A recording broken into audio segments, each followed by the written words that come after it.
అమ్మ నమస్తే. నమస్తే అమ్మా. అమ్మ, దేవుడికి పూజ చేసుకునేటప్పుడు మనసుని ప్రశాంతంగా ఏకాగ్రతతో చేయాలంటారు కదా, అవునమ్మా. అది ఎలా ఉంచుకోవాలమ్మా? కొంచెం కష్టమేనమ్మా. కష్టమేనా? ఎందుకంటే ఆ, దేవుడి దగ్గర కూర్చోంగానే ఏమనుకుంటాం, ఏ ఆలోచనలు రావద్దని నిర్ణయం చేసి కూర్చుంటాం. చాలా వరకు అన్నిటినీ పక్కకు పెడతాం. అప్పుడు ఖాళీగా ఉంటుంది కదా, అంచేత అన్నీ వస్తాయి.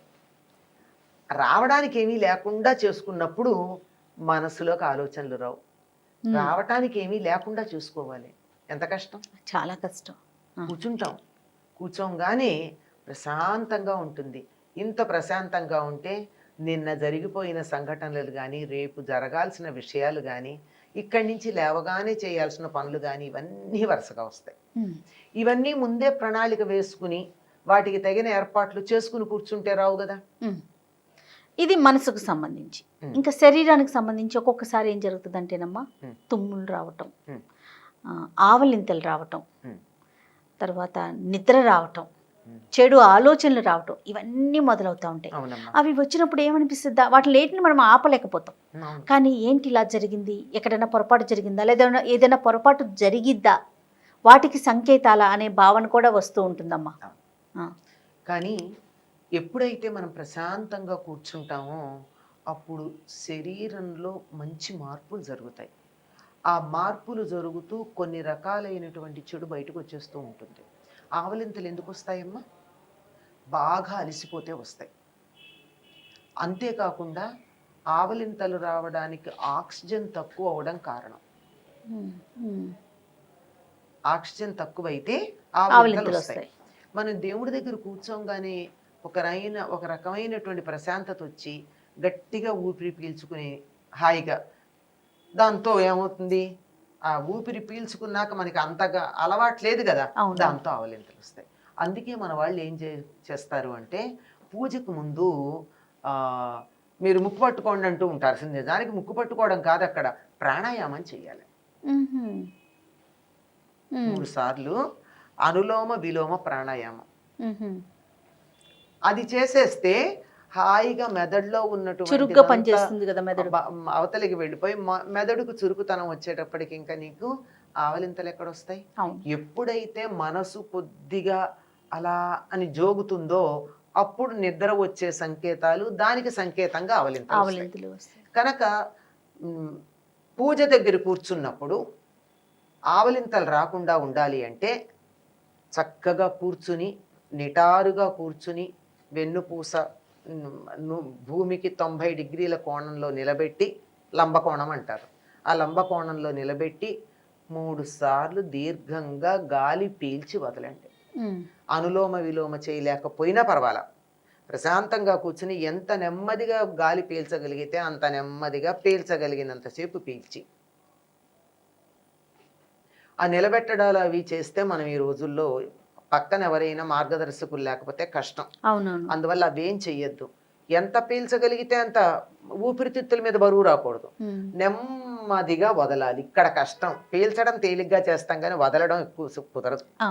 దాంతో అలా గనక చేసినట్టయితే కనీసం 3 సార్లు ఆవలింతలు రావు. అంటే గుండెలకి కావలసినంత ఆక్సిజన్ వెళ్ళింది. ఆ తర్వాత ఎప్పుడైతే మనం కంఫర్ట్ జోన్ అంటామే, ఆ కంఫర్ట్ జోన్లోకి వెడతామో అప్పుడు ఏమవుతుంది, నిద్రపోదాం అనిపిస్తుంది. ఇట్లా కూర్చుంటే నిద్ర రాదు, కానీ ఇట్లా కూర్చుని ఇలా జారబడ్డాం అనుకోండి పడ కుర్చీలో, నిద్ర వస్తుంది. ఈ కంఫర్ట్ జోన్ అన్నది ఈ కూర్చున్న పొజిషన్తో పాటు మనస్సుకు కూడా సంబంధించింది. పనంతా అయిపోయాక అని అనిపిస్తుంది. ఈ హాయ్ అనిపించగానే ఆవలింతలు వస్తాయి, నిద్ర వస్తుంది. కనుక ఆ దేవుడి దగ్గర కూర్చున్నప్పుడు వెన్ యూ ఫీల్ దట్ సుఖం, హాయి అన్నది, అప్పుడే నిద్ర, కునుకు, తంద్ర అంటారు. కునుకు అంటే మేలుకునే ఉన్నా ఒక కునుకు, అట్లా ఇట్లా, దీన్ని తంద్ర అంటారు. ఇది కూడా ఈ కునికి పాటలు పడ్డం, ఇది నిద్ర కాదు, మెలకువ కాదు. దీనివల్ల మేలుకున్న ప్రయోజనము లేదు, నిద్రపోయినటువంటి ఉపయోగము లేదు. అలాంటిది వస్తాయి. ఇవి రావడం అన్నది సహజంగా ఉంటుంది. అందుకే సాధన చేసే వాళ్ళకు వచ్చే శత్రువుల పేర్లు చెప్పేటప్పుడు ఇవన్నీ ఉన్నాయి. ఇవన్నీ అమ్మవారి మీదకి ఆ భండాసురుడు ప్రయోగించినటువంటి అస్త్రాల పేర్లు ఇవన్నీ. ఆహా. నిద్ర, తంద్ర, ఆవలింతకి ఏదో చెప్తాడు, ఆవలింత, ఇలాంటివన్నీ ఇవన్నీ వస్తున్నాయి అంటే మనం అవన్నీ కూడా మనని ఒక హాయిగా సుఖమయంగా ఉండే స్థితిలో ఉంచి పూజ మీద దృష్టి లేకుండా చేయడానికి. అందువల్ల వీటిని ఎదుర్కొనడానికి కావాల్సింది ఏమిటంటే మనస్సుని ప్రశాంతంగా ఉంచు, అవేర్గా ఉంచాలి. ప్రశాంతత నిద్ర వచ్చేస్తోంది కనుక అవేర్. నిశ్శబ్దము, శ్మశాన నిశ్శబ్దము రెండిటికి తేడా ఉంది. అంటే శ్మశానంలోకి వెళ్తే సైలెంట్ ఉంటుంది, అక్కడ ఎంత భయం వేస్తుందమ్మా. అవును, ఆ సైలెన్స్ భయం వేయదు. కానీ మనం ఇంట్లో కాసేపు ప్రశాంతంగా ఉండే ఎంత హాయిగా ఉంటుంది, ఇంట్లో ఏ శబ్దాలు లేకుండా.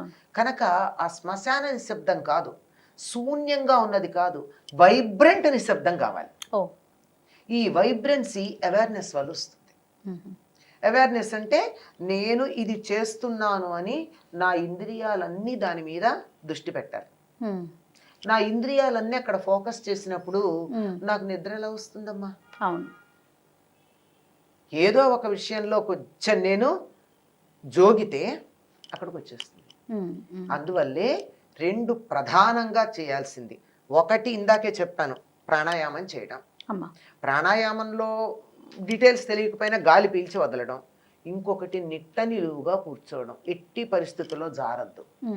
ఇలా కూర్చున్నప్పుడు ఇటువంటి ఏవీరం ఇలా నిట్ట నిలువుగా వెన్నుపూస లంబకోణంలో ఉండేట్టుగా గనక ఉన్నట్టయితే నిద్ర గాని, తూగు గాని, కునుకు గాని, ఆవలింతలు గాని రావు. దగ్గంటారా, గాలి పీల్చుకునేటప్పుడు చిన్న తేడా ఏదన్నా ఉంటే క్లియరెన్స్ కోసం వచ్చేది. ఈ ప్రాణాయామం చేస్తే అది కూడా ఉండదు. కానీ చాలా మందికి ఎందుకు వస్తుందంటే అగరొత్తులు వెలిగించటం వల్ల.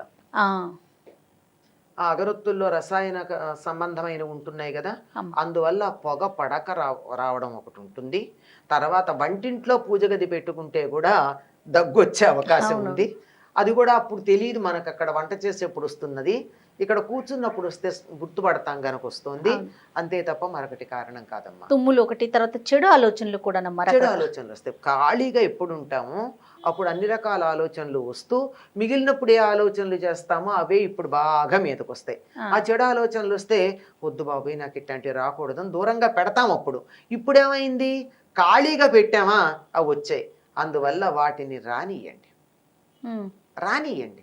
ఆహా, నాకు ఇటువంటి ఆలోచన వస్తుందా అని నా ఆలోచనలకి నేను సాక్షిగా ఉండి వాటిని జడ్జి చేయడం మొదలుపెట్టాక విరవు. ఏంటి, నాకు ఇవాళ వాళ్ళ మీద కసి తీర్చుకోవాలని వచ్చిందా, ఆహా, నా మనస్సు ఇలా కసి మీద కూడా పెడుతోంది అనమాట. మనకి మనమే జడ్జి చేసుకోవాలి. అది వాటిని ఆలోచించుకుంటూ ఉండాలి, వాటిని రానివ్వాలి, అంతే. సాక్షిగా చూస్తూ ఉండాలి. నాకు ఇవాళ పగ తీర్చుకోవాలన్న ఆలోచన వచ్చిందనమాట, అంతే అంతే. మంచి చెడు కూడా వద్దు, నాకు ఇవాళ కూడని పదార్థం తినాలని అనిపించింది అనమాట. ఓ, నా మనస్సు ఇలాంటి కోరికలు కూడా కోరుతోంది, అది అంతే. ఇలా రానిస్తే ఎన్ని వస్తాయండి, ఎన్నాళ్ళు వస్తాయి, 4 రోజులు వస్తాయి, 10 రోజులు వస్తాయి, అంతే. తర్వాత రావు. ఇదొక్కటే మార్గం.